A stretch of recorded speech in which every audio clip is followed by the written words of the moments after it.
Noite, tudo bom? Gente, hoje quinta-feira e tá até um tempinho chuvoso aqui em São Luís, né? Vamos para mais uma live extremamente importante, né? Sobre as emoções e como essas emoções influenciam no aprendizado das crianças, né? Que elas regem a nossa vida.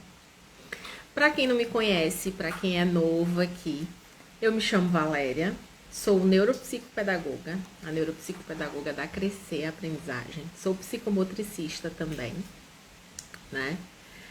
E sou professora de sala de recursos e amo esse universo da inclusão e da pessoa com deficiência. Se tornou o cerne do meu trabalho. Para a nossa live de hoje, vou chamar a minha amiga, psicóloga, o meu braço direito, a minha sócia lá na Crescer, Jaqueline Galdino.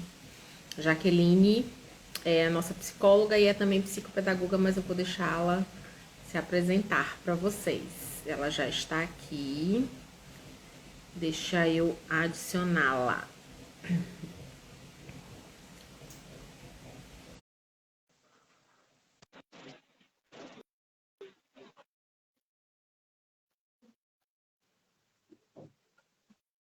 Pronto.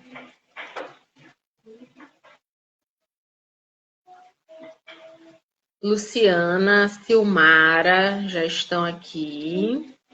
Boa noite, meninas. Tássia Lorena está aqui.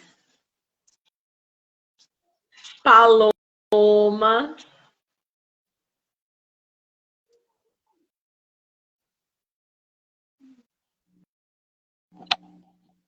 Já estamos ao vivo, dona Jaque? Ah, já. Eu não estou te olhando, por isso que eu estou esperando alguma coisa acontecer. Alguma Já coisa a estamos mais ao vivo. acontecer. Olá, boa noite a todos, né? É um imenso prazer estar aqui e ser tão bem apresentada assim, né? Então, eu me chamo Jaqueline, eu sou psicóloga e pedagoga também, né? E trabalho aí junto com a Valéria na Crescer e em outros projetos também, que nós realizamos juntos. E a título de curiosidade, né, a minha abordagem teórica na psicologia é a psicologia humanista. E eu acredito que o tema dessa live vai casar muito bem, né, com essa minha fundamentação teórica, essa minha maneira de ver a aprendizagem, né? A gente sempre diz, a gente sempre brinca lá na Crescer, porque a nossa equipe, que está em expansão, em franca expansão, que tudo é um aprendizado. Tudo na vida é aprendizado. Né? E eu sempre digo para a Jaqueline, eu digo sempre para os meus pacientes que todas as emoções, elas são importantes. Porque são as nossas emoções que nos fazem ser o que nós somos de verdade, a nossa essência. A gente tem que aprender a reconhecê-las e saber como a gente vai usar cada uma delas, em que momento nós vamos usar cada uma delas, né? É muito importante isso, esse autoconhecimento. E Jaqueline fala disso melhor do que eu, tá, gente? Ó, temos alguns lembretes hoje. Que a gente fica conversando aqui, porque a nossa live é uma conversa, né? Uma conversa animada. E aí a gente fica conversando, eu acabo nunca me esquecendo de dar os informes. Sim. Primeiro, de hoje, e o de hoje é super importante, gente. Olha só. Quem ficar até o final da live vai ganhar um bônus, vai ganhar um presente nosso, um presente muito legal. E é sério, viu? Eu tô rindo, mas é porque eu gostei muito do presente. Inclusive, vou levar um pouquinho lá para crescer, né? Então, outra coisa. Aí, o segundo informe é um pedido. Vou pedir para vocês compartilharem a live, porque é um tema extremamente importante, é muito interessante. E aí, compartilhem com as pessoas que vocês amam, com as pessoas que vocês sabem que precisam e que merecem conhecer mais sobre o assunto. Certo? Ok. Valéria é bem melhor nisso do que eu, né? Então, eu acredito que a gente pode pensar se perguntando um pouquinho, né, Valéria? Porque o tema da live, né, é o impacto das emoções no aprendizagem das crianças, né, na aprendizagem. Então, a gente pensando aí nas nossas crianças, em alguma criança, como educador também, ou como mãe, né, quando a gente vê um desempenho acadêmico não tão satisfatório, nos leva a refletir, assim, quem já se refletiu, né? Será que é só o conteúdo que está muito difícil ou existe aí outras coisas, né, impactando nessa aprendizagem, né? Então, a gente fala muito, né, Valéria, sobre transtornos de aprendizagem ou dificuldades de aprendizagem, né?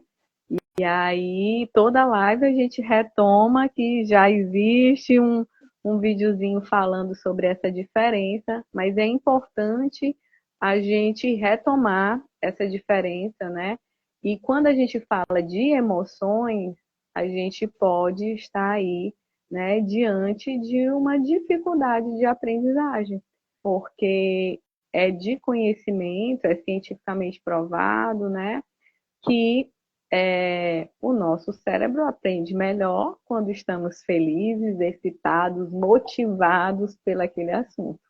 Então, todos nós que estudamos, quando é algo que nos interessa, né? A gente até se dispõe a gastar um dinheirinho a mais no livro, num recurso, não é? Porque isso nos motiva. E não é diferente com a aprendizagem das crianças, né? Das nossas crianças e dos nossos adolescentes também. Então, pode sim, né? As emoções não só podem, como estão aí permeando todo esse processo de aprendizagem e o desempenho acadêmico também. Quando a Jaque fala em diferença entre transtorno e dificuldade, eu vou só pontuar rapidinho, mas tem um vídeo no perfil falando sobre isso, é só para vocês entenderem. A gente sempre diz que transtorno, ele é endógeno ao indivíduo, ou seja, ele vem de dentro para fora, né? O transtorno, o indivíduo nasce com ele, tipo transtorno do espectro autista, TDAH, são transtornos neurobiológicos, né? Então a pessoa nasce com ele e ela vai externar isso. Já a dificuldade, ela é exógena ao indivíduo, ou seja, ela vem de fora para dentro. Essas dificuldades, normalmente, elas acontecem quando a gente tem aspectos externos que estão influenciando na vida desse indivíduo. Por exemplo, vou dar um exemplo simples. A pandemia, que é um referencial próximo aqui da gente. Muitas pessoas perderam pessoas queridas na pandemia, né? A gente sabe disso, infelizmente. E muitas pessoas que perderam entes queridos apresentaram posteriormente, na volta da escola, um declínio ali do rendimento escolar. E não só por perder. Houveram pessoas que não perderam, mas que também tiveram um declínio do desenvolvimento, né, do desenvolvimento escolar. Por quê? Porque ficaram por muito tempo reclusas. Porque deixaram de ter esse contato com outras pessoas, deixaram de viver a vida normalmente, né? E isso causa impactos que vêm de fora para dentro, e aí a pessoa acaba apresentando transtornos específicos de aprendizagem que são transitórios. E aí a gente ajuda com a terapia, com as sessões de intervenção, e aí as coisas voltam aos seus eixos normais e é a vida que segue. Exatamente. E aí, trazendo um pouquinho assim da temática, ligando ao filme Divertidamente, né? O filme, ele traz muito isso, né? Que num primeiro momento aí no né? Onde ali no comando está sempre a alegria, né? A tristeza não tem muito espaço. Quando ela pega a alegria, já vem, toma ali o comando das coisas, né? Toma totalmente o controle e a gente fica muito torcendo, né? Pela alegria mesmo. A gente tem uma simpatia pela tristeza, mas a gente não quer que ela se aproxime. Gente, eu particularmente sou muito fã da tristeza. Não pela tristeza em si, mas é porque eu, de verdade, eu acho ela parecida comigo. Os óculos redondos, o cabelinho curto, eu acho ela linda. É Mas, fofinha, né? na infância, a alegria tem que tomar o controle dos, Pois é, dos sentimentos. não é isso? É isso que nós pais, nós queremos, né? O tempo inteiro oferecer ali momentos felizes para os nossos filhos e que eles estejam bem.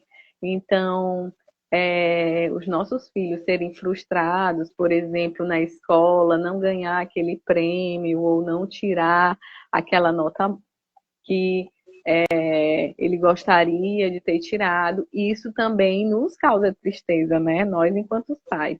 E aí, muitas das vezes, a gente quer mesmo que essa alegria comande tudo.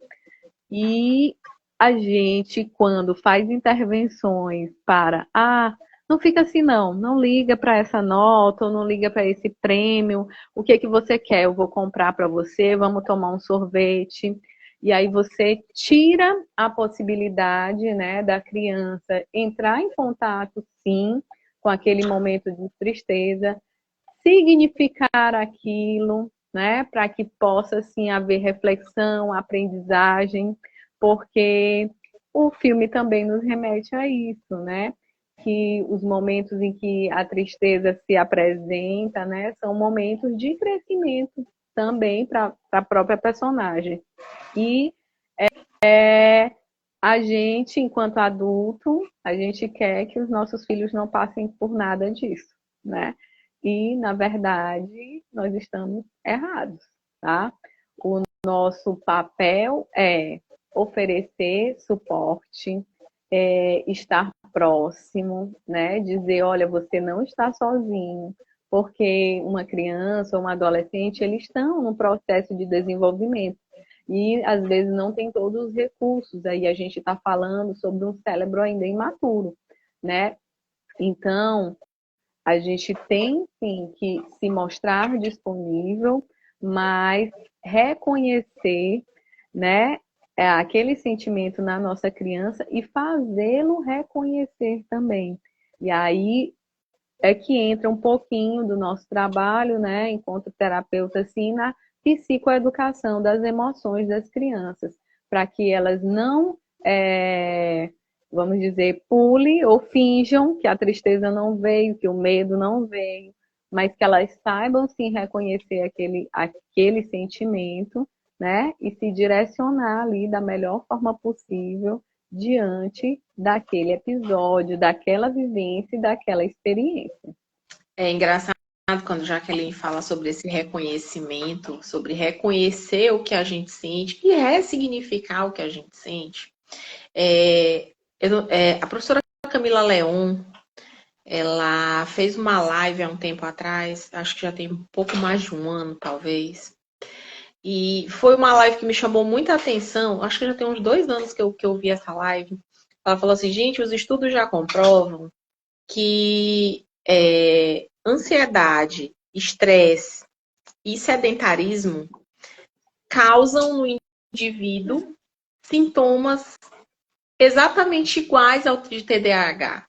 E aí ela estava falando disso, ela estava dando uma aula sobre como a gente fazer uma boa anamnese de um paciente para não confundir esses sintomas, né? Para você não fazer uma hipótese diagnóstica, por exemplo, de uma criança que, ela tem TDAH, mas no fundo ela não tem um TDAH neurobiológico, ela está passando por um quadro de ansiedade. E aí essa ansiedade carregou com ela esses sintomas, né? E aí a gente, enquanto profissional, a gente tem que ter todos esses parâmetros. E aí eu já faço esse parêntese para os pais, que é por isso que a gente às vezes é tão detalhista nas nossas anamneses, né? Por isso que a gente gosta tanto de conversar, tanto de ouvir. Esses dias a gente estava atendendo uma mãe, eu e Jaqueline, e aí a gente estava no Instagram da mãe. Porque isso também faz parte da nossa busca por informações, né? Ver como é que aquela criança está, ver se ela não tem nenhum outro sintoma, para que a gente possa, de fato, fazer um relatório assertivo. Mas isso foi só um parêntese. Mas assim, Com relação à ansiedade, de fato, a professora Camila Leon, ela já aponta sobre isso, né? Que a ansiedade, ela traz sintomas e muitas vezes as pessoas acham que é um TDAH neurobiológico e ele não é.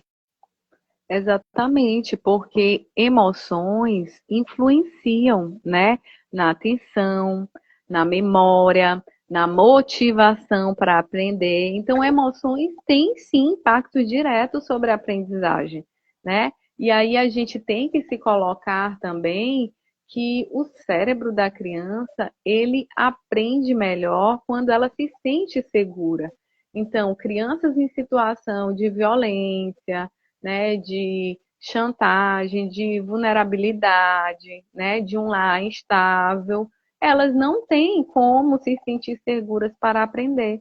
E isso impacta diretamente no desempenho acadêmico dela, né? Então, esse mau diagnóstico, né, Paloma, ele pode vir devido a gente só olhar o desempenho acadêmico, né? A gente não contextualizar o que está acontecendo ali no entorno. E às vezes não é simples o profissional ver isso, não. Porque se a gente for levar em consideração somente a mensuração dos testes, né? Eles podem apontar aí para N possibilidades de diagnóstico.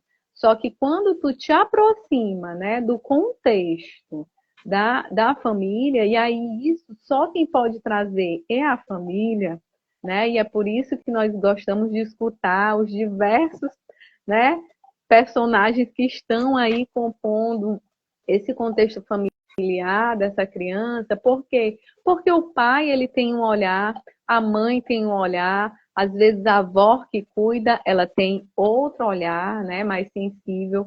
E isso é que vai nos auxiliando a montar e a construir, né, esse raciocínio clínico para se pensar em um diagnóstico, né? Então, mas eu acredito assim que o importante que a gente não pode esquecer é que, né, emoções influenciam.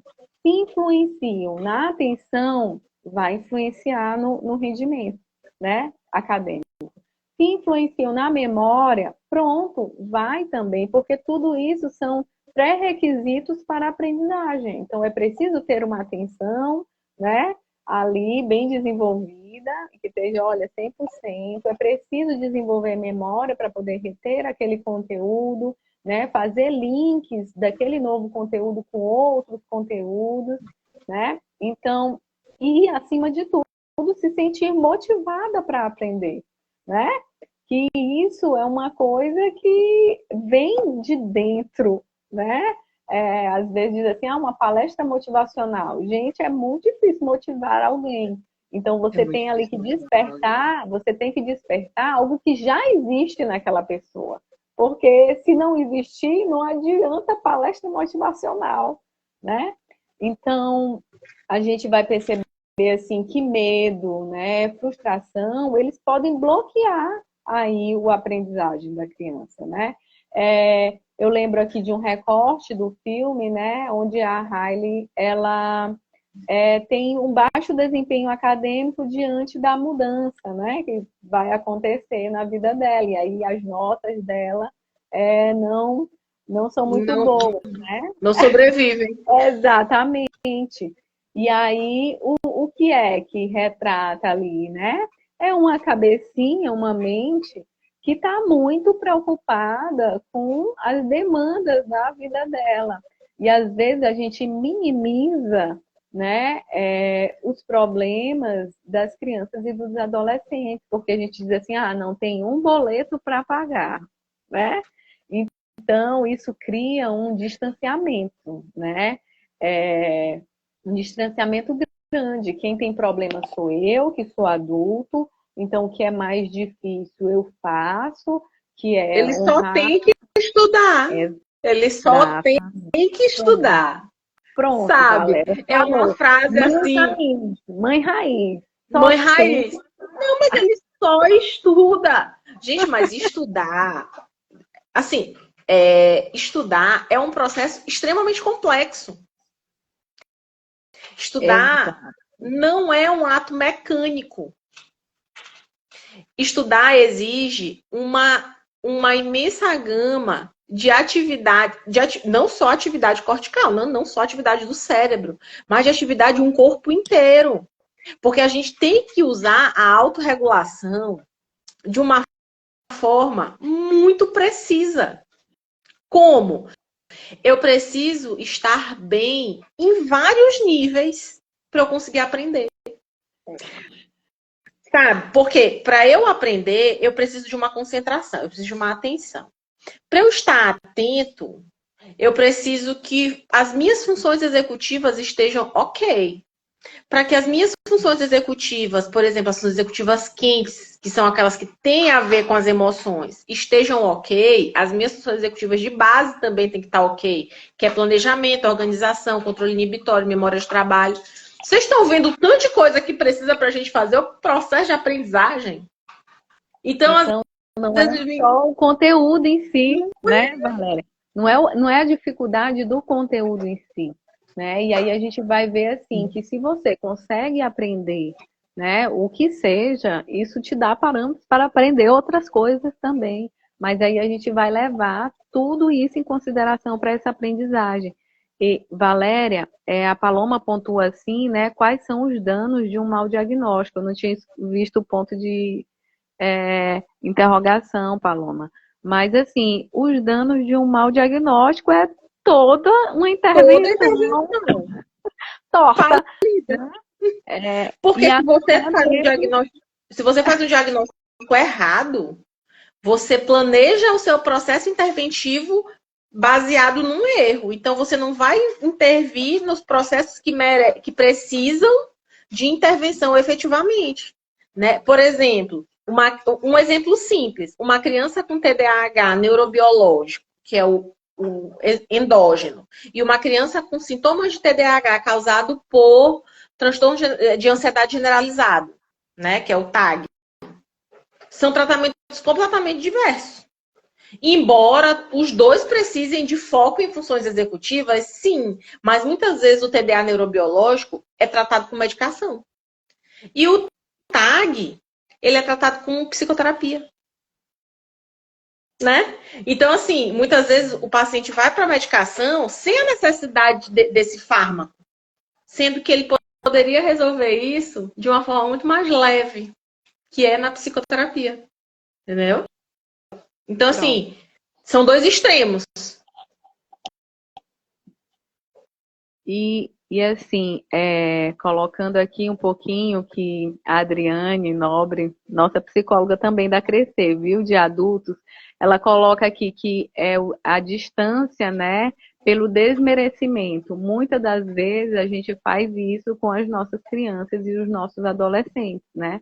Então a gente cria ali, em vez da gente criar conexão e se aproximar, a gente desmerece, né, dizendo que é simples, que é fácil, né? Então, quando ele vem assim, com aquela nota baixa em matemática, você assim, tu só tem que estudar, né?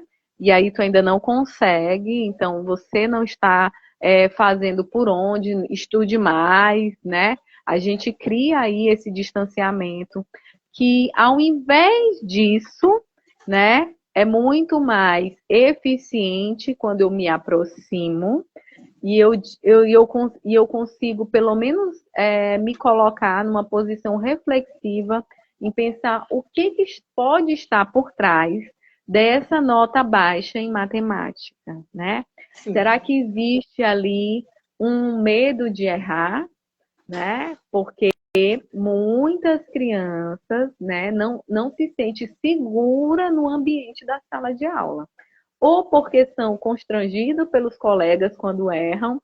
Quem nunca quis perguntar, mas fica com vergonha de perguntar, porque parece que aquela sua dúvida ela vai ser ridícula, né? Eu me senti representada agora. Né? Então, isso o quê? Nos impede de aprender, de sanar as nossas dúvidas, né? E de crescer.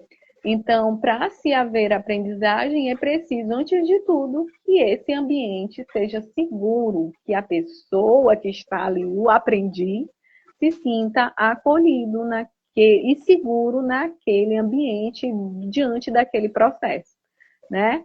Então, nós, como pais, que não podemos estar lá dentro da sala de aula, nem eu, que não posso estar, eu como terapeuta, né? O que é que eu posso fazer aí como manejo para ajudar essa criança, né? Eu posso aí ajudá-la a enxergar melhor o que pode estar por trás daquela dificuldade de matemática, né?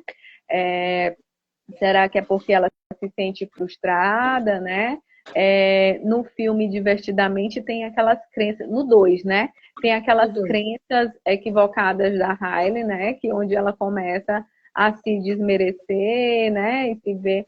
Então, às vezes tem sim uma crença equivocada aí por parte da criança e desse adolescente que bloqueia ele, né? De alcançar a aprendizagem o máximo, né? Vamos dizer assim, que alcançar um bom desempenho. E às vezes essas crenças equivocadas, quem coloca é nós, né? É preguiçoso, o TDAH é muito conhecido, né? Como preguiçoso, É o como preguiçoso, o que não quer lerdo. fazer nada, o lerdo, ou o que não se comporta. E é por isso que ele não aprende, porque ele não para quieto, ele não sossega, né? E aí a gente não se coloca a gente vê o menino assim, ó, a gente aqui, a gente olha assim, a gente olha de cima, e muitas vezes a gente espera que a nossa criança, que o nosso adolescente, ele pense conforme a gente. E muitas vezes, gente, ó, cá entre nós, aqui o nosso papo é livre, né? Então, vamos pensar. A gente se esquece que a gente já teve lá, sabe? Inclusive, foi uma coisa que eu comentei com Jaqueline há uns dias atrás de uma coisa que aconteceu comigo, com a minha filha. Lembra, Jaqueline, a história do estojo? Sim, sim. E aí, a única coisa que Jaqueline ela é meio minha balança, né? E aí, ela falou assim, mas veja pelo lado positivo, você conseguiu ter uma escuta atenta. É uma coisa que nós, enquanto pais, muitas vezes a gente tem dificuldade de oferecer para o nosso filho. É uma escuta atenta, sabe? Porque a gente precisa ter. A gente precisa. E isso passa também para eles segurança. A segurança de que eles vão poder chegar para a gente e dizer assim: mãe, eu tô com medo. Ou mãe, eu não fui bem na prova de matemática, né? Porque essa segurança que eles precisam ter na sala de aula, eles também precisam ter em nós, enquanto pais, de chegar e conversar. E dizer assim, eu tô com medo, eu não tô entendendo, eu preciso de ajuda. Às vezes o pedido de ajuda do nosso filho não é um pedido claro, é um pedido que ele vai dizer, eu não gosto da escola, eu não gosto da professora, a professora é chata, o livro é muito difícil, parará, parará, e ele vai nos bombardear de informações, mas no final ele só estava pedindo ajuda.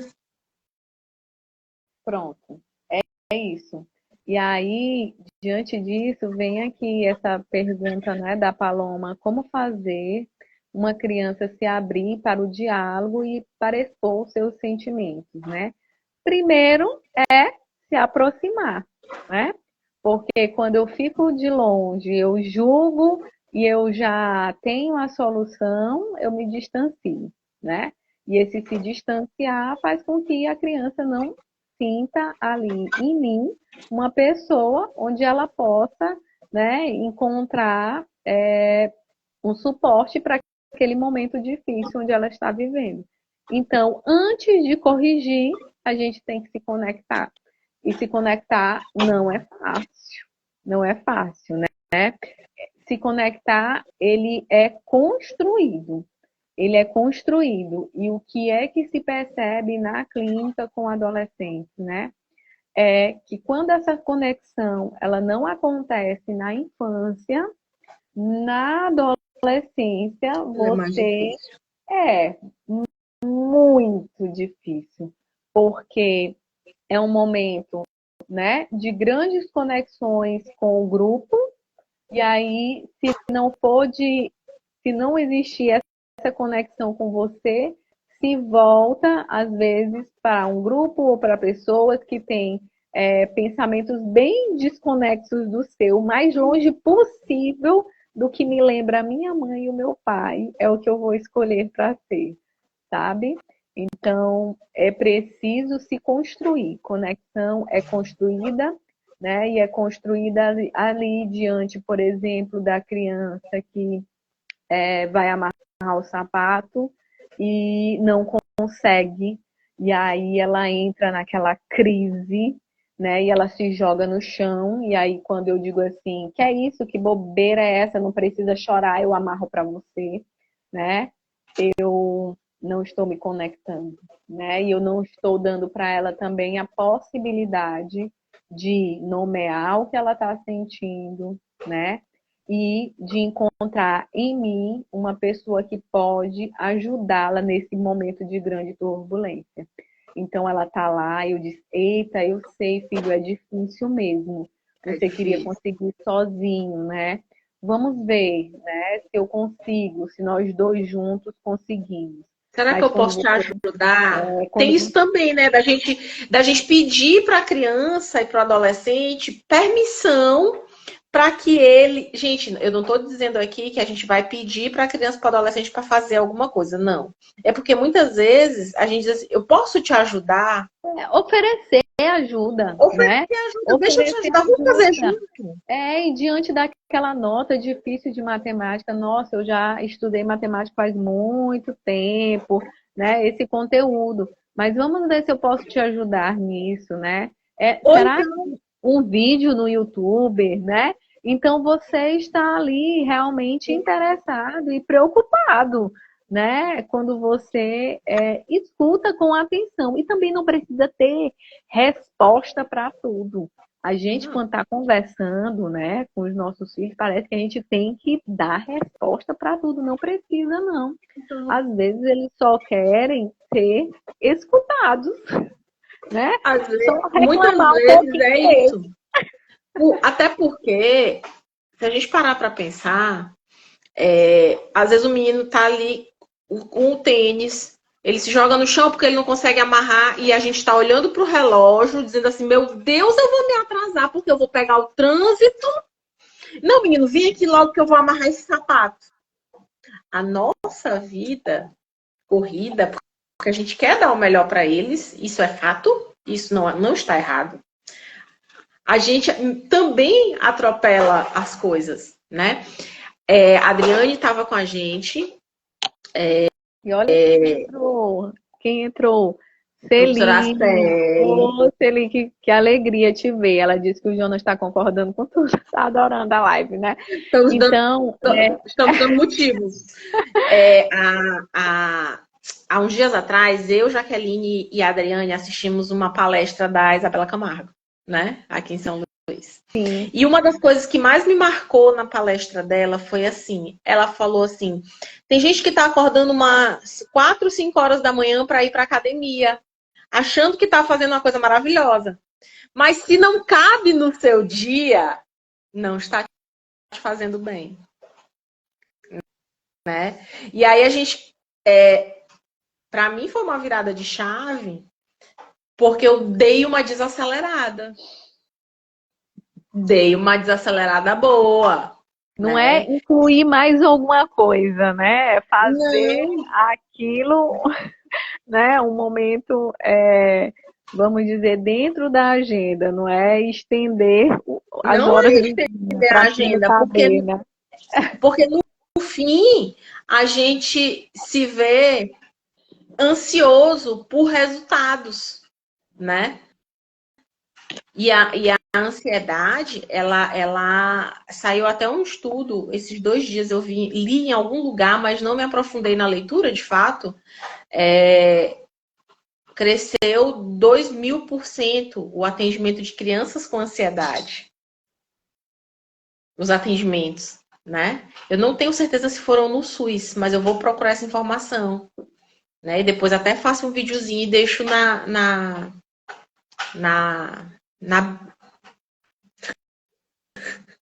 no Instagram, gente. E aí você pode ver assim que essa vida fácil da criança, às vezes, né, as nossas falas, elas sobrecarregam isso. E aí, diante desse aprendizagem, uma grande exigência pelas notas, pelo bom desempenho, porque o mercado é muito competitivo, então tu tem que ser o melhor, né? E a gente vai acreditando nessas ideias mesmo e fazendo elas falas na vida dos nossos filhos. E aí, muitas das vezes, das nossas crianças, né? Eu vejo a gente se distanciar um pouco e sobrecarrega essa criança, né? Em vez de oferecer suporte, nós estamos aí sendo mais um a tensionar a corda por esse bom desempenho.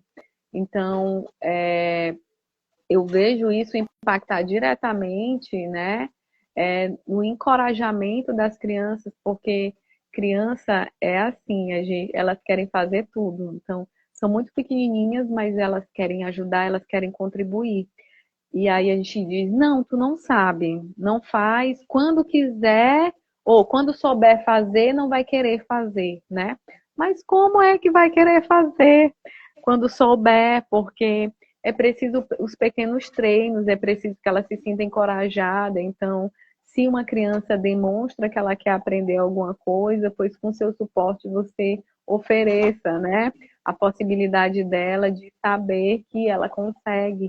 Isso é muito, muito importante, porque criança desencorajada não escreve, criança desencorajada não lê, né? Criança desencorajada não consegue aprender nada, porque ela já está naquele lugar de eu não sei, eu não consigo. Então, me dói o coração quando eu escuto uma criança, né, dizendo não sei, não consigo, porque o céu é o limite para uma criança, minha gente, né? Então, uma criança motivada, ela quer fazer tudo. Ela não quer nem escutar as instruções todas, ela já vai fazendo, sabe?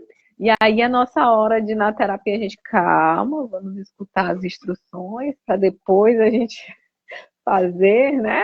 Então a gente aqui dá um freinho.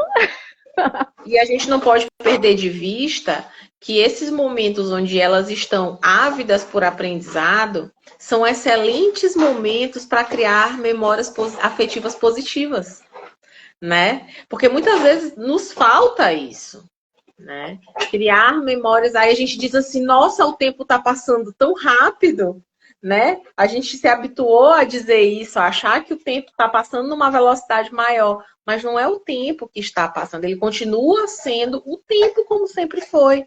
Nós é que temos menos tempo e menos tempo de qualidade, né? Com os nossos filhos, com as nossas crianças, com os nossos alunos, com os nossos pacientes, né? Então, assim, quando, por exemplo, quando minha filha, a Elisa, tá até aqui na live, ela até fez um comentário, vou já ler. Quando eu faço os lanchinhos da minha filha, ela faz comigo. E ela também não sabe fazer, ela não sabe bater, ela não sabe tirar a película da gema do ovo, mas ela vai aprender. E ela vai vendo. Mas mais do que isso, nós estamos criando memórias afetivas positivas. Porque ela está se sentindo segura. Ela sabe que ela pode contar comigo, né? Então, isso é fundamental. E digo mais, isso corre o risco de eu, por exemplo, de ela crescer, quando ela tiver os filhos dela, ela também ter vontade de fazer lanchinhos para eles, para que eles sintam as sensações que ela sentiu fazendo isso, que são boas. Porque se não fosse boa, ela não tava lá de 15 dias debruçada no balcão me pedindo para ajudar, né? Então, a gente tem que juntar tudo. A Elis falou assim, esse elo é construído mesmo. Quando eles sentem confiança e segurança em nós adultos, tudo muda. Eles sempre vão saber que podem contar com a gente, tanto a criança como o adolescente. Aí ela conclui dizendo assim, o exemplo do quer ajudar. O exemplo do quer ajudar a amarrar o cadastro é perfeito. Posso ajudar? Vamos amarrar juntos. Mas é isso mesmo. é se incluir em coisas que tecnicamente são pequenas, são bobas às vezes, né? A gente acha que é uma bobagem amarrar um cadastro, mas assim, quando eles começam a fazer isso, é o mundo. Mas e tudo começa ali de validar aquela emoção, né? Filho, eu sinto, você ficou chateado, você ficou frustrado. Então você já vai dando nome ao que ele está sentindo, sabe? E aí você valida e você, antes de ensinar, você o que valida, se aproxima, cria conexão. E esse validar, ele cria esse ambiente seguro, onde ele pode sim se apresentar, mostrar os seus sentimentos sem sentir vergonha, né? De dizer que está com medo ou que ficou realmente frustrado. E aí a gente vai, né, se conectar antes de corrigir. É um caminho, é um percurso. Assim, não é tão simples quanto falar, né? É muito mais difícil vivenciar isso, porque às vezes, diante desse posso te ajudar, ele pode dizer não, e a situação, sabe? Mas, mas é um caminho que você quer construir, né? Então, você é adulto, você tem que ter clareza. Às vezes, nem sempre a estratégia que você vai... Eu ensino várias estratégias assim para os meus pais, mas eu digo sempre, nem sempre essa estratégia vai ser eficiente. Mas, quanto mais ela for sendo usada, maior vai ser o potencial dela de ser eficiente. Então, esse se conectar, ele começa em momentos de calmaria, né? Onde a gente percebe que a nossa criança está tranquila para aprender e se conectar. E aí, quando vier estes momentos de grande frustração, de emoções, né, intensas, esse caminho já está construído. E aí vai ser mais fácil eu me conectar com ela. É como a gente caminhar numa mata, né? A gente sabe logo onde as pessoas costumam ir, porque o capim já não cresce Batido. mais, né? Já está batido ali. Então é isso. Mas até o capim ficar batido, é preciso a gente passar por ali várias e várias vezes. né? Então aí quando ele já tiver batido e fundinho, pronto. Sabe? Ai. Pronto. É só sucesso. Mas enquanto isso, até ele chegar nesse nível, pegaremos alguns galhos na testa, né? né? E às vezes também a nossa própria condição biológica naquele momento, né? É o sono, é a fome, É o é o cansaço. cansaço, né? E isso vale tanto para nós como para as crianças também, né? Então, a gente tem que saber contextualizar bem as coisas, né?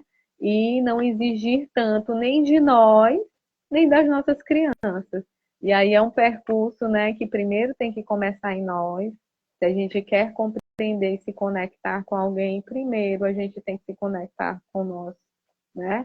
Então, tem sim, nós temos que ter aqueles momentos de pausa, né? Nós temos que ter, né, momentos ao longo do nosso dia onde a gente se conecta com a gente para a gente poder oferecer essa conexão para as nossas crianças, né? Esses dias, É preciso também a gente se oferecer esse ambiente seguro. eu não sei com quem que eu estava falando, não sei. Não vou me lembrar agora, mas eu estava falando com alguém sobre uma das primeiras lições assim que Jaqueline me ensinou. E eu vou compartilhar com vocês, óbvio, né? Ela me falou sobre a teoria da garrafa, né? Ela me falou o seguinte: dá aqui essa garrafa, filha, por favor. Mostra aí uma A garrafa. nossa, me dá aquela ali, ó, transparente. A nossa vida a transparente. Essa, rapidinho. A nossa vida, gente, é igual uma garrafa de água, né? De manhã, de manhã ela tá aqui, ó, cheia d'água, porque a gente vai pro serviço e vai se hidratar. Mas aí, ao longo do dia, a gente vai consumindo essa água, né? Olha como ela já tá, né? Só que se a gente não parar para encher essa garrafa, ela vai secar. É igual a nossa paciência, né? E muitas vezes no final do dia, que a gente não parou para encher a garrafa, a nossa garrafa pessoal, a gente chega em casa com ela seca. E é isso que a gente tem para oferecer para os nossos filhos e para as nossas famílias, né? Porque a gente já usou toda o nosso estoque de água do dia, né? E não paramos para reabastecer.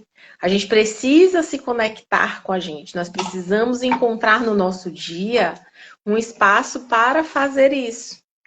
E também a gente tem que se livrar de alguns pesos que a gente carrega na nossa vida. Muitas vezes a gente veio de uma educação que muitas vezes foi castradora, né? Às vezes a gente vem de uma família que não te dava essa oportunidade de se conectar, que as ordens vinham de cima para baixo, né? Que você não era ouvido, que você não era validado, que você não era valorizado enquanto pessoa, que os seus sentimentos não eram valorizados. E muitas vezes a gente reproduz isso em casa. Mas é aí a gente vai para terapia com a tia Jaque, com a tia Adriane, para melhorar esses aspectos nossos próprios, né? Porque isso tem solução. A gente não precisa. Para se conhecer, para aprender, para se redirecionar, né?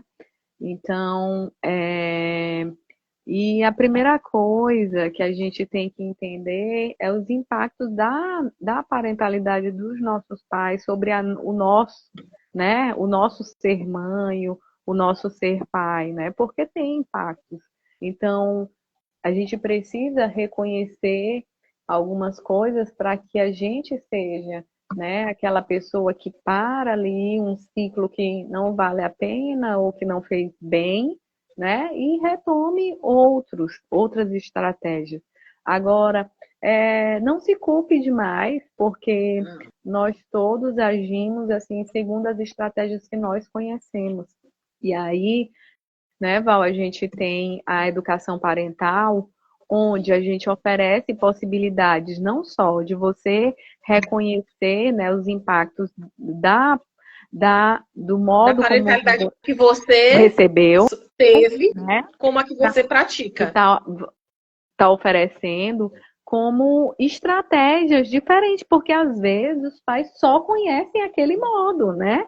É. Então, estratégias diferentes que às vezes te faz sentir melhor, faz mais sentido para a sua vida, né? Então, muitas das vezes a gente toma assim algumas atitudes que não faz a gente se sentir melhor e tem impactos negativos sobre a vida das nossas crianças, né?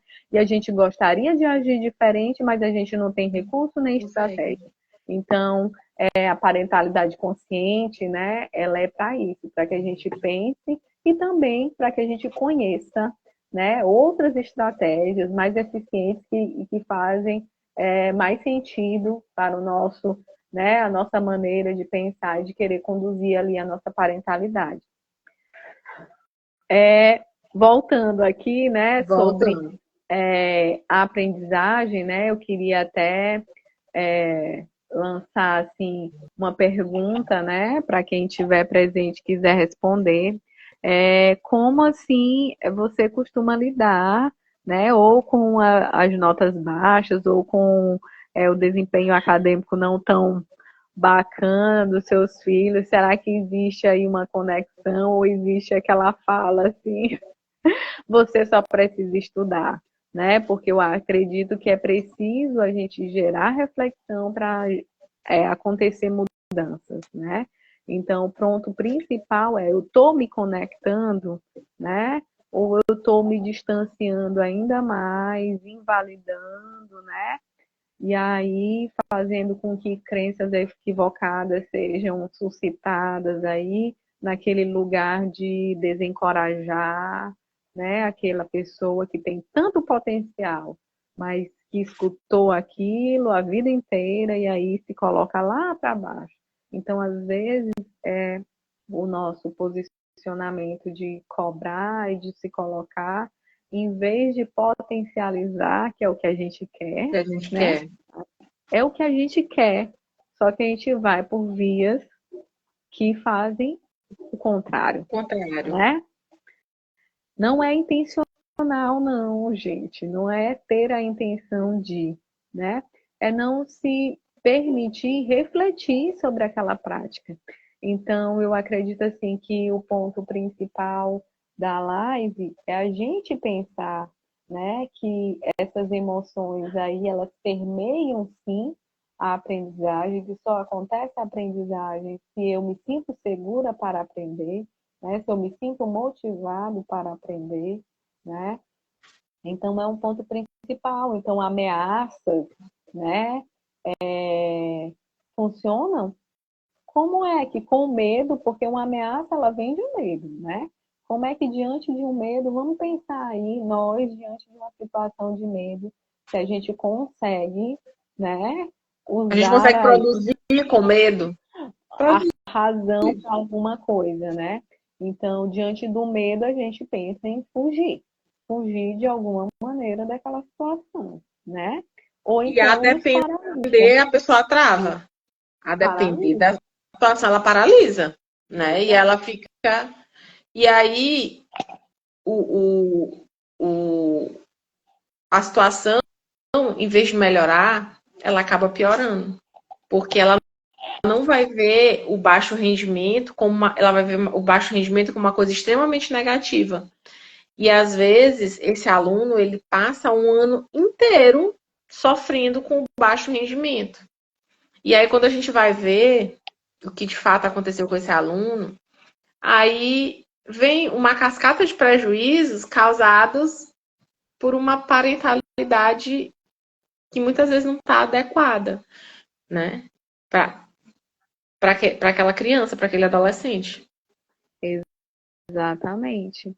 E aí, como é importante, né, um posicionamento mais consciente diante disso tudo. E a gente se permitir perguntar, né, o que que você está sentindo, né? É, é até estranho porque as pessoas, elas falam muito sobre os episódios. Aí quando a gente pergunta, né? Não é estranho, é comum, na verdade. Quando a gente pergunta o que você sentiu, aí há aquela grande pausa, sabe? Porque eu tô desconecto até comigo mesmo, que eu não sei dizer o que que eu senti naquele momento. Eu sei contar a narrativa, né? Eu sei falar o que aconteceu, mas o que eu senti, e aí é preciso a gente ter esse hábito, né? De quando vier a nota baixa, ou quando vier aquela reclamação do professor de matemática que eu não estou aprendendo, que está muito difícil, né? A gente ter essa escuta sensível. E também para as crianças pequenas, né? Irem aprendendo aí a fazer esse rastro no caminho, né? E aprendendo a reconhecer as suas emoções, a nomear as suas emoções. E é importante que no ambiente familiar, né, no ambiente da casinha, né, seja dito, né, a mamãe também não está no dia legal, e a mamãe diga, olha, eu fiquei muito chateada com isso, né?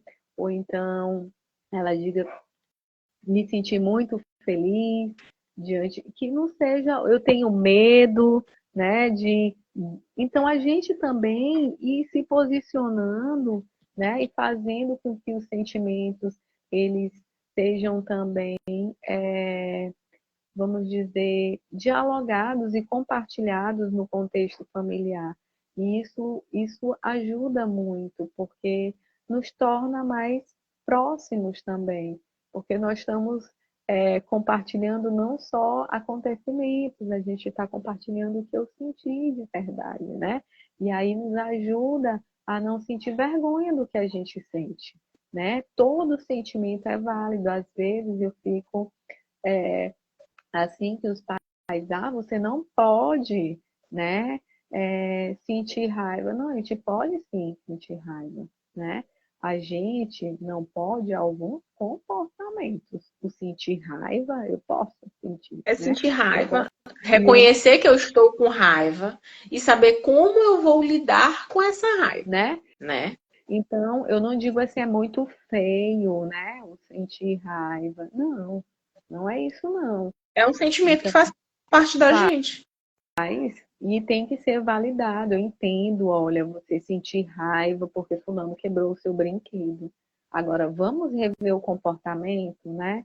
A gente pode agredir o outro, a gente pode machucar o outro. Opa, a gente pontuou o comportamento, né? Então, a gente tem que ter clareza, né, de que comportamentos, sim, sentimentos, todos são válidos. Todos os sentimentos da cabine de controle eles são válidos, né? Comportamentos são diferentes. E aí, dependendo da fase do desenvolvimento, é que a gente vai exigir comportamentos, né, mais assertivos ou Mais não. assertivos ou não. Então, se você fala de crianças pequenas, diante ali da bola de sorvete que caiu no chão, né, que ela queria Ela vai chorar. muito, então ela vai chorar, ela vai espernear, né? Ela pode até ficar com raiva, dar um chute ali em alguma coisa, né? Por quê? Porque ali a gente tem um lobo frontal ainda, Em né? desenvolvimento. Em fase de desenvolvimento e temos ali uma amígdala que está, ó, tomando de conta daquela situação, não permitindo que esse cérebro faça conexões, né? Além de estar se desenvolvendo, a A amígdala conexão tá falha. exatamente não consegue se comunicar com assertividade. Então, como é que vai ter um comportamento assertivo? E aí, nós, enquanto adultos, nós somos moduladores do comportamento. Então, como é que eu ajo diante do destempero dos meus filhos? Então, se eu me desequilibro também, né? Se eu perco a paciência também, se eu grito também, ele não vai ser diferente, né? Então, é preciso que eu desenvolva comportamentos assertivos para oferecer para minha criança modelos para que ela possa também se direcionar, né, mais assertivamente diante do turbilhão de emoções aí que vai surgir ao longo das Das... vivências dela, né? Ao longo da vida toda. E em todos os ambientes que essa criança frequenta, viu, gente? Não, porque tem gente que diz assim: ah, a criança num lugar se comporta assim e em outro lugar se comporta assim. A gente não pode perder de vista que crianças, elas agem e reagem muito de acordo com o modelo que elas têm ali para seguir. Querendo ou não, elas têm uma adaptação social, né? E às vezes vai vivendo. Muitas vezes ela não tem um comportamento adequado em casa, porque em casa ela faz como ela quer. Mas em outros locais ela entende que ela não faz o que ela quer, né? Que existe um código de conduta que ela precisa seguir. Às vezes acontece, a mãe ir na reunião da escola e a professora falar de uma mas esse não é meu filho, não, porque lá em casa ele pinta e borda, sobe nas paredes, como dizia a minha tia, pinta os canecos, né? E aí a gente tem que entender que eles entendem esses códigos de conduta.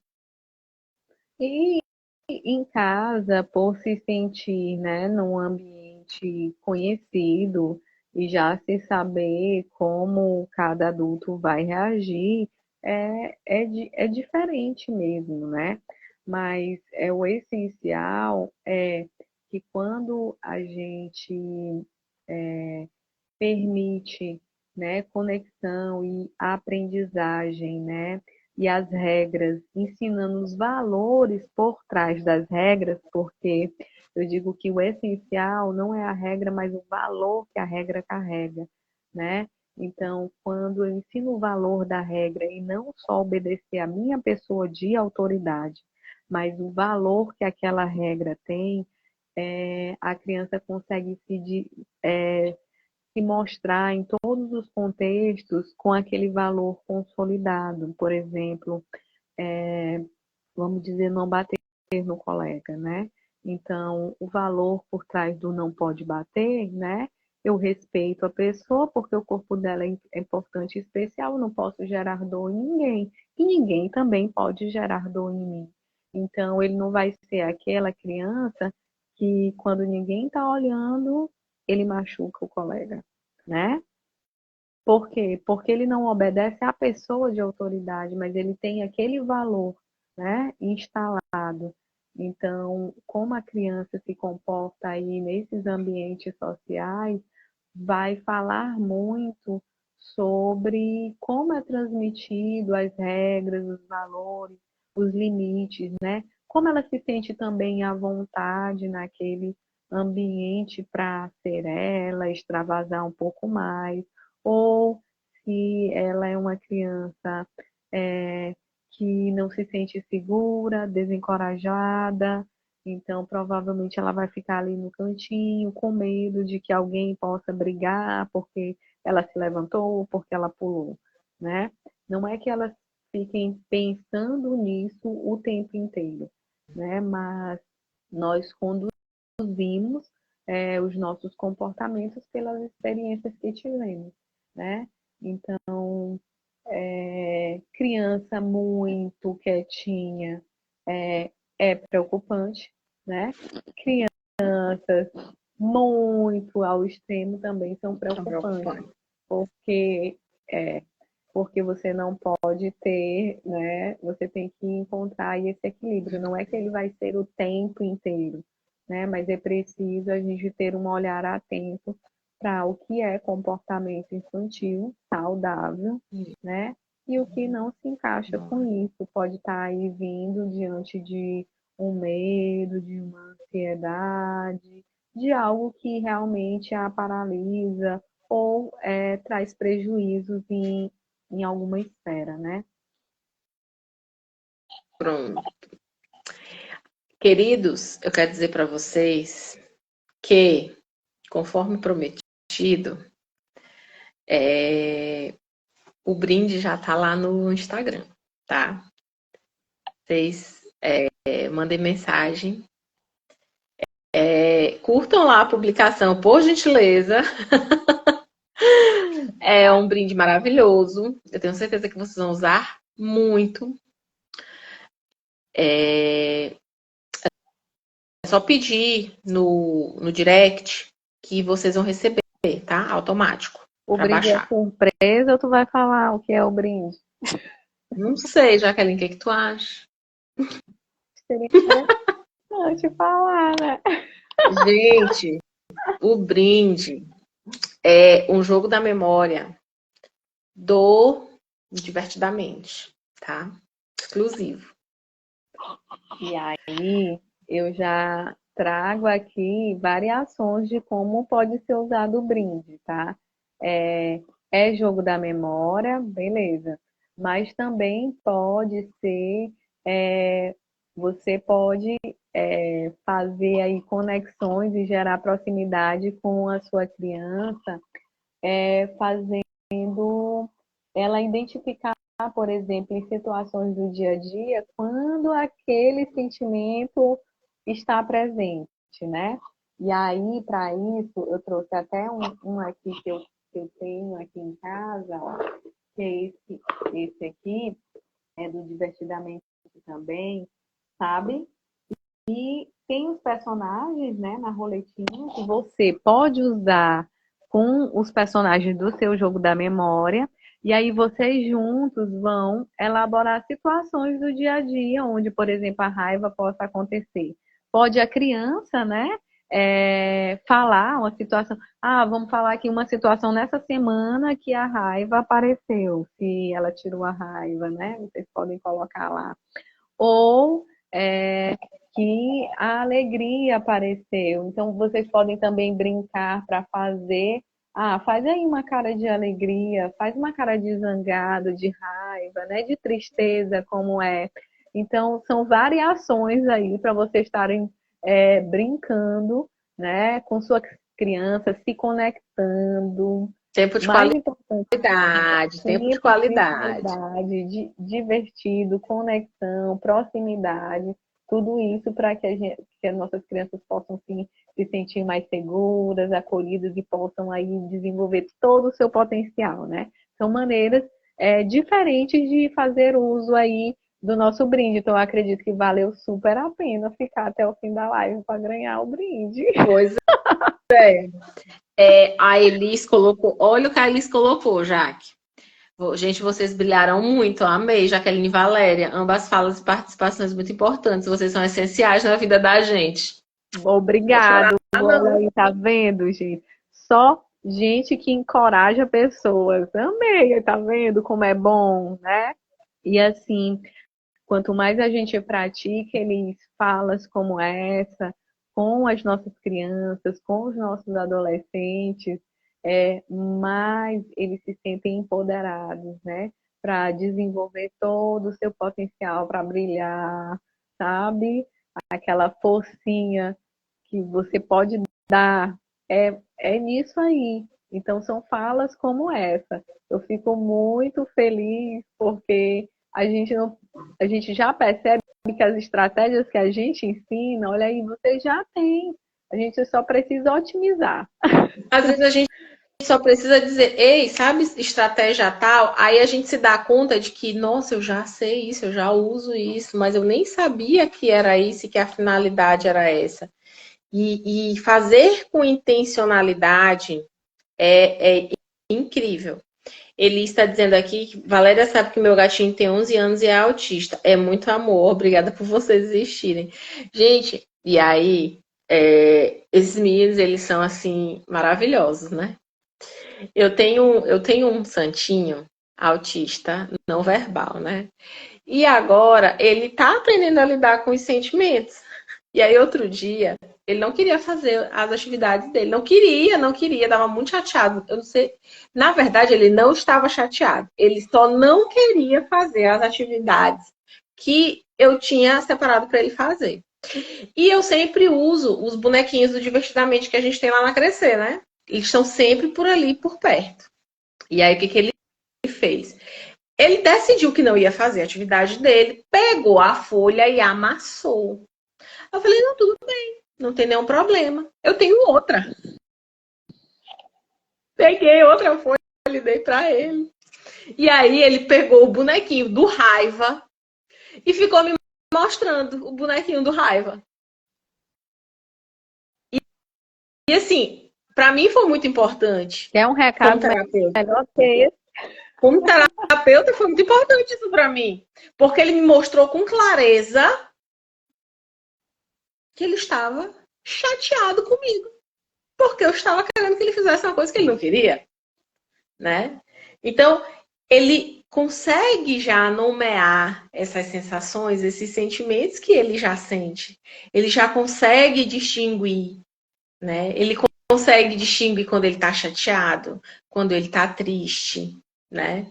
E isso pra gente que acompanha esses meninos há um tempo já, pra gente é assim, Pois é. loteria, mega da virada.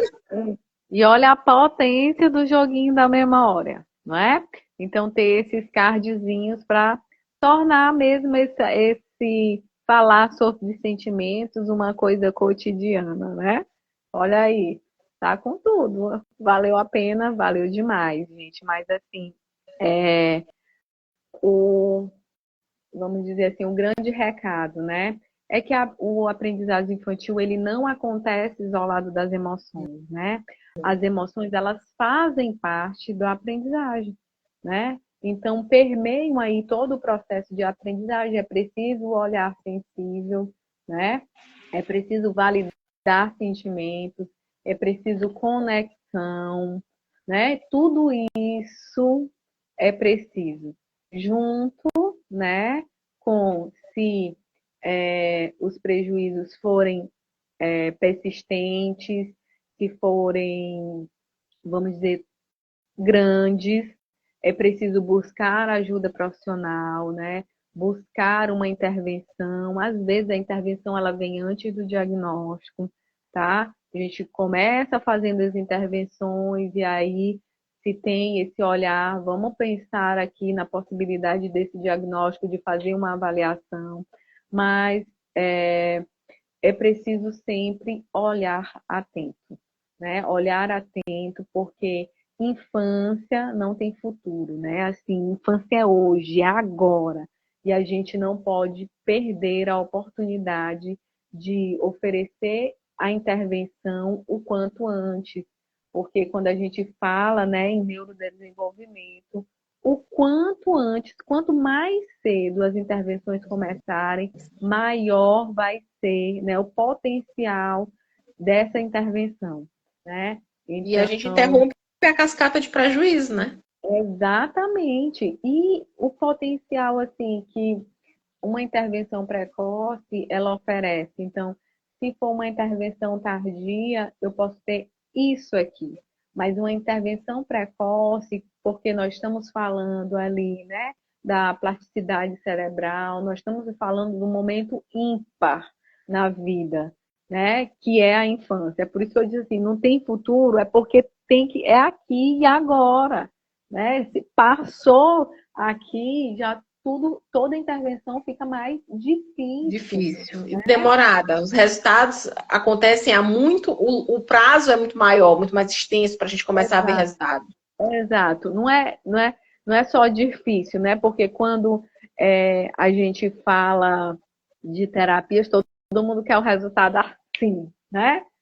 Então, na infância, o quanto antes, né, essa intervenção vier, quanto precocemente ela acontecer, maior é o potencial das intervenções, né? De desenvolvimento, de salto mesmo. Então, calma. Gente, mais alguns avisos. O jogo já está disponível, já tem até gente pedindo aqui, né? 2. Temos o programa de orientação parental na Crescer. Acho que já falei sobre o programa de orientação parental, né, Jaqueline? Ou não falei? Falamos um Falei. pouquinho. Bom, vamos rapidinho. Já estamos com quase 1h30 de live. O programa de orientação parental é feito por nós duas, lá na Crescer. A gente trabalha a orientação dos pais. Mas para isso a gente faz uma investigação parental. A gente vai descobrir qual é o estilo parental da família e aí a gente vai fazer as orientações necessárias para que esse estilo parental seja o melhor possível. E por que eu estou dizendo isso para vocês? Porque, gente, nós temos oficialmente catalogados 7 estilos parentais.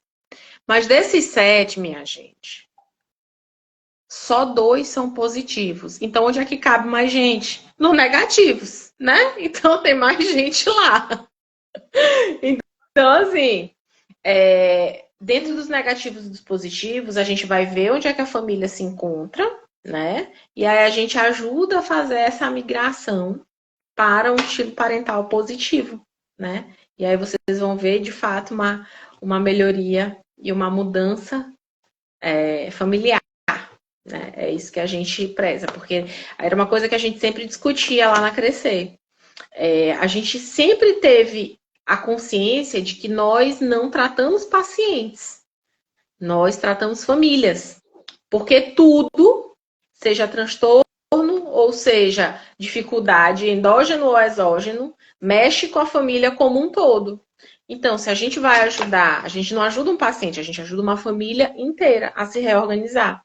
E foi com esse intuito que o programa de orientação parental foi pensado, certo? Para mais informações, entre em contato com a Crescer. O link está na bio. Sou boa, né, Jagalinha? Outra coisa. Outra coisa. Entrem também na nossa comunidade Pais de Ouro. Temos um grupo de WhatsApp para troca de informações. É bem legal. Então, entrem na comunidade. O link também está na bio, certo? No mais, quero agradecê-los. Tem mais uma novidade. Gente, a live vai sair da quinta-feira. Por quê? A gente já estava tão acostumado, né, com essa quinta-feira. Por quê? Porque eu já voltei às minhas atividades da quinta-feira. Eu tenho uma atividade na quinta-feira. Na verdade, às terças e às quintas eu tenho uma atividade no período da noite, né? E aí eu não vou conseguir encaixar a live para a quinta. Mas provavelmente vai ficar ou segunda ou quarta. A gente podia até fazer uma enquete, né? Se ficava melhor segunda ou quarta. Mas eu acho que quarta é um bom dia. Então é isso. Quero agradecer, Jaqueline, que estamos todos os dias juntas, seja na escola, seja na KC, né? Trabalhamos juntas em vários ambientes. E quero te agradecer imensamente por mais essa live, né? Que foi bem legal, bem bacana, com muito conhecimento, muito rica. Ele está dizendo aqui, segunda não! Ó, já tá saindo resultado de enquete aqui, hein? O pessoal já tá votando. Já estão votando aqui. Então, quero agradecer, Jaque. Eu agradeço imensamente, né, pelo tempo mesmo, pela disponibilidade de escutar, de partilhar. Valéria, na verdade, é uma encorajadora, né? Ai, amiga, eu não sei se esse negócio de live é para mim, né? Mas é interessante, né? Como a gente fala tanto de encorajar, né?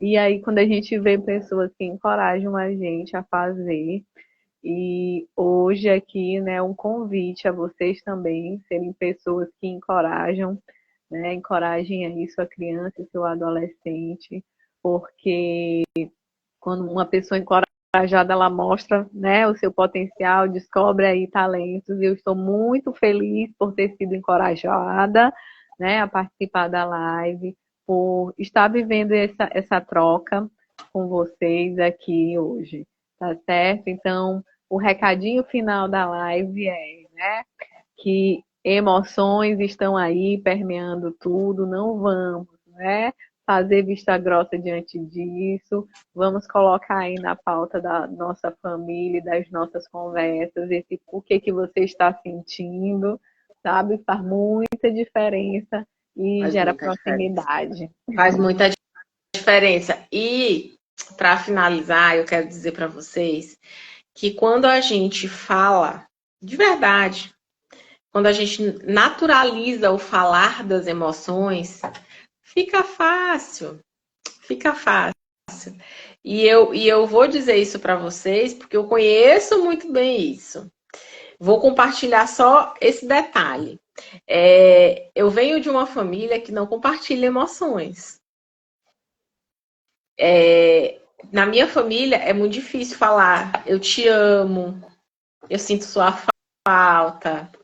Para eles é muito difícil falar sobre essas coisas. Não se fala. Eu cresci sem ouvir essas coisas. Mas era uma coisa que eu tinha muita consciência de que eu não queria fazer na minha casa, com a minha vida e com a minha família. Então, desde que a minha filha, acho que antes dela nascer, né? Eu digo para minha filha, quando ela tá acordada ou quando ela tá dormindo, mãe, filha, eu te amo, filha, eu te amo, você é muito importante para mim. E ela já diz isso de volta. Ela me abraça e diz, mãe, te amo, mãe, eu estava com saudade de você. Mãe, eu estou triste por isso. Eu estou chateada por aquilo. Mãe, eu me chateei com meu amigo da escola por isso. Mas depois a gente se resolveu. Entendeu? Então, assim, quando a gente começa é mais difícil. É um caminho. Mas dá certo. Dá certo. Super Não, já? caminho de sucesso. Caminho E aí de sucesso. é isso mesmo. É como a Paloma disse, fica muito mais fácil de se relacionar na fase adulta, né? Da gente compreender o que a gente sente, da gente dizer para os outros também, né, o que a gente sente, e posicionar de maneira mais assertiva mesmo diante das nossas emoções e dos nossos sentimentos. Então, queridos, é isso. Obrigada. Deixa eu só sair aqui. Isso. Obrigada de coração. Vamos fazer uma live. Uma live não, gente. Uma enquete. Desculpa. Vamos fazer uma enquete, Paloma, segunda ou para a quarta. gente ver qual é o melhor dia, segunda ou quarta. Ou sexta, né? A gente tem segunda, quarta e sexta. Vamos ver qual é o melhor dia para a gente tocar essa live. E eu gostaria também de pedir sugestões de temas ou que vocês sugerissem alguém para a gente fazer uma live também. Pois Que a é, gente vamos faz. todo mundo lá no WhatsApp, né? Lá no WhatsApp para fomentar aí sugestões, dicas, apresentar pessoas. Pronto, que a gente chama e traz aqui para conversar. Certo? Tchau, tchau. Boa noite.